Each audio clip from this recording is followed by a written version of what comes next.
Rink Vancouver, pregame, postgame, every game presented by Bodog. From sports odds to free casino games, make a play at bodog.net. Wadden and JPat here with you with another edition of the pregame show, as no rest for the Canucks as they're back at it. JPat down the I-5 to face off against the Kraken tonight. Yeah, Rick Tocchet 1-for-1 as head coach of the Canucks. Can he be 2-for-2? Certainly it's going to be a tougher test. They took care of the Blackhawks last night. Credit to them, outshot them 48-14, did what they had to do to get the goals late in the hockey game to win it by a score of 5-2, but this is tough. Back-to-backs are always tough in the NHL, especially against a rested Kraken team that has not played since Saturday night, so test 2 is going to be tougher for the new head coach of the Vancouver Canucks. Let's get to the lineup change, which is presented by Delaney's OK Tire out there on Fraser Highway in Langley. Expecting a change in goal and not great news for young Will Lockwood. Yeah, I would assume that Spencer Martin goes. No morning skate. The Canucks traveled after the game last night, so they're resting up, keeping their energy in reserve. So it's going to be closer to warm-up, I think, before we know the lineup. But it was Colin Delia last night. Rick Tocchet's trying to get to know all of his players. He wants to see what Spencer Martin can do. Martin has not won a game since December 27th against San Jose. 7 straight losses for him. He'd like to snap that, but again, this is going to be tough going against a Kraken team that can score goals. Will Lockwood left last night's game, has been put on IR. The Canucks have recalled Phil DiGiuseppe. Again, no morning skate, so we'll see if PDG gets plugged right into the lineup. They have Lane Peterson as an extra forward as well. And on defense, back to the coaches trying to figure out what they've got. Ethan Bear didn't play last night, but is back around the hockey club after taking the weekend off. Will they plug Ethan Bear in? Would Kyle Burrows come out? Riley Stillman's an extra body. So I do think we know that there'll be one lineup change for sure, and Will Lockwood coming out of the lineup, but there could be more by the time the puck drops here tonight. And a win is a win, but let's be honest, this Kraken team is a far cry from the Blackhawks. Yeah, the Blackhawks, they're way down there in the NHL standings. Kraken, top 10 team in the NHL, 18 points in front of the Canucks in the Pacific Division standing.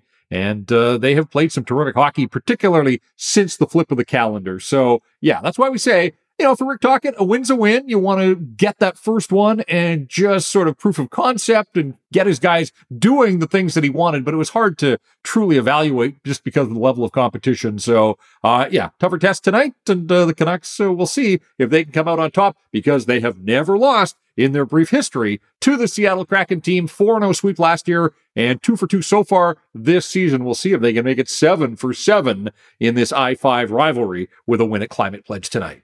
Now, Tocchet could dictate the matchups last night on home ice. This will be the test for the new head coach, though, how he matches up on the road. Yeah, and you saw the benefit of the matchup that he got Elias Pettersson and Kuzmenko out there essentially against the third line of the Blackhawks, and they scored a couple of goals. Now, the Kraken are at home, and we'll see how Dave Hackstall wants to play the matchup game and what that looks like. And I'm sure the Kraken will be focusing on Elias Pettersson, and they'll be well aware that Andrei Kuzmenko scored twice last night and scored the other night against Edmonton and has scored in 3 of his last 4 games. So he's starting to feel it again offensively. So, yeah, that's going to be interesting to me. Look, you play half your games at home, half on the road. You have last change when you're at home, but you also have to be able to thrive in an environment where you are adapting on the fly. So, a good test again, and maybe we'll see a little bit more about some of the coaching strategies employed by Rick Tocchet. You mentioned his name there. He had 2 goals last night, but want to see Andrei Kuzmenko produce more away from Rogers Arena.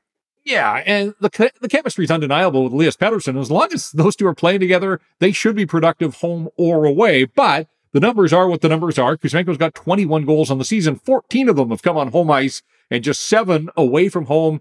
And you dig a little deeper there, only 1 goal in his last 9 road games. So scored a few early on, scored on opening night, his first NHL game in Edmonton. So that was a road goal. He has scored on the road, as we said, though, just 7 of his 21. So, they're on the road tonight, then they're back home against Columbus, and then there's a week off, but they come out of the All-Star break on a road trip through the New York area. If, in fact, other teams are sniffing around on Andrei Kuzmenko, they're going to want to see that this guy can be productive at home and on the road, because if they're picking him up in a trade, they're getting him with an eye to the playoffs. Elias Pettersson torched the Kraken last time they played, 5 points, including the shootout winner.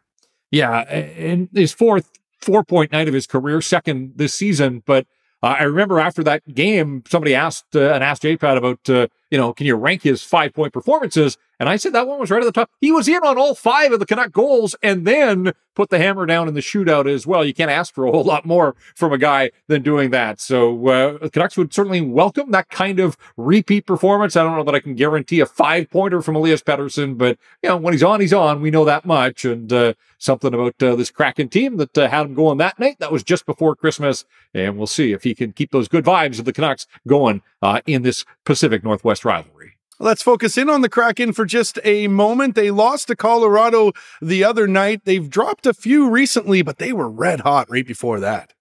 Yeah, 2-1 shootout, so offense was hard to come by against the Colorado Avalanche, who had defeated the Canucks the night before and then went down the I-5 and ended up winning that one again in a skills competition. 1 win in their last 4, but prior to that, 8 straight victories for the Seattle Kraken, 7 of those on a 7-game road trip. So we're talking about performing home and away. The Kraken certainly have been able to do that. Yeah, a little bit of a dip here. They lost to Tampa Bay. They lost in Edmonton. They lost to Colorado. I mean, those are 3 pretty good teams, but the Kraken fancy themselves as a pretty good team as well. So they're going to want to get this thing moving back in the right direction and do it at the expense of their Vancouver visitors tonight. All right, let's get to the stat that stands out, which is presented by Jason Hominick at jason.mortgage. Yeah, well, we've talked about the fact that the Kraken is a tough test for anybody these days. They've already matched their win total of their inaugural season, and here we are in the final week of January with a whole lot more hockey to come. And if they do pick up a single point in this game, they're going to match their point total from year number 1 again ahead of the All-Star break. That tells you that they weren't very good last year, but they are a whole lot better this time around. So there's a couple of stats that stand out to me, brought to you by our mortgage broker, Jason Hominick at jason.mortgage. Okay, let's get to my Bodog Best Bet because I'm on an absolute heater right now. I've won 4 straight games, and hear me out on this one, JPat. I know the Seattle Kraken are a high-scoring team, as are the Vancouver Canucks, but defensively, the Canucks are going to want to try to impress their new head coach. So I don't see a goal being scored in the first 9 minutes and 30 seconds of this game at plus 145. I like the value there. This could be a high-scoring affair. I just don't think it'll get started in the first 10 minutes. No, you know that the Kraken, part of their game plan is going to be to jump on the Canucks who played last night. So that's interesting. If that had been your best bet last night, again, the first goal didn't come until late in the first period, so you would have been gold. You were gold anyways. So, hey, who am I to doubt you right now? You're on a roll. So take the money and run. We'll see. But again, this Kraken team with a balanced offense, they can spread their offense. And yes, the Canucks were all right defensively against the Blackhawks, but they are still the Canucks. So we shall see. And we also talked about Spencer Martin. That's a bit of a wild card in all of this one. But hey, if Wadden says it's going to be scoreless early in the hockey game, who am I to doubt? All right. Who do you got tonight that's going to do something in this game? I'm looking at Ilya Mikheyev on that line with Elias Pettersson and on Andrei Kuzmenko. And look, Mikheyev got an assist on the first Kuzmenko goal. He had that great chance, and then Kuzmenko swooped in for the rebound last night. But 13 games now without a goal for Ilya Mikheyev. And that's too long. We've talked at other times about a guy like Connor Garland who goes into hiding for these long stretches. Guys aren't going to score every night. I get that. But when you're playing with Elias Pettersson, you're going to get some opportunities you have to cash in. And so, it's not going to go forever, but it's gone on too long. So Ilya Mikheyev, I'm looking at you to bump the slump here. Other guys did last night against the Blackhawks, and we'll see if Mikheyev can step up against the mighty Kraken. I want you, the viewer, to do something right now. Head over to your favorite podcast platform. And if you're not following Rink Wide Vancouver already, do it now. And if you haven't subscribed to our YouTube page that you're watching right now, please do that as well. All right, Canucks look to remain undefeated against their rival, the Seattle Kraken. Let's see if they can keep that rolling tonight down the I-5 at Climate Pledge Arena. This has been another edition of the Rink Wide Vancouver podcast presented by Bodog. For Jeff Patterson, I'm Andrew Wadden. Remember, Rink Wide is the show that always scores.